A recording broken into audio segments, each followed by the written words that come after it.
राष्ट्रिय परिचय पत्र नम्बरको लागि धेरैजनाले फोन गर्नुहुन्छ। राष्ट्रिय परिचय पत्रको लागि फोटोसहितको आवेदन फर्म पनि भर्नुभएको छ। आवेदन नम्बर पनि छ, तर राष्ट्रिय परिचय पत्र नम्बर छैन।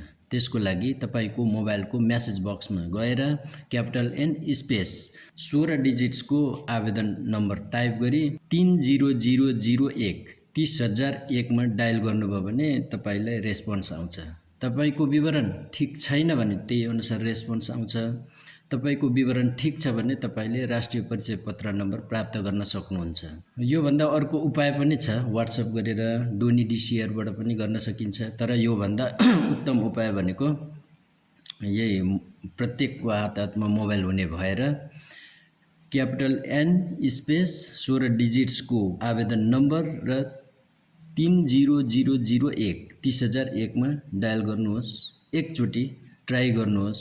यदि विवरण मिलिया छ भने तपाईको राष्ट्रिय परिचय पत्र नम्बर प्राप्त भयो। विवरण मिलेको छैन भने रेस्पोन्स आउँछ।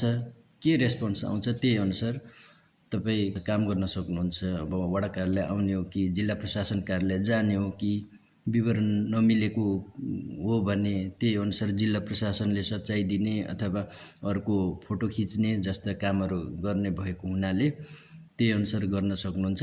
एक पटकले ट्राई गर्नु होला। भएछ भने यो नै उत्तम हो। व्हाट्सएप गर्नु, डोनी डीसीआर बाट जानु भन्दा नागरिकको लागि प्रत्येकको हातमा मोबाइल हुने भएर है मैले सुझाव दिएको हजुरहरुलाई।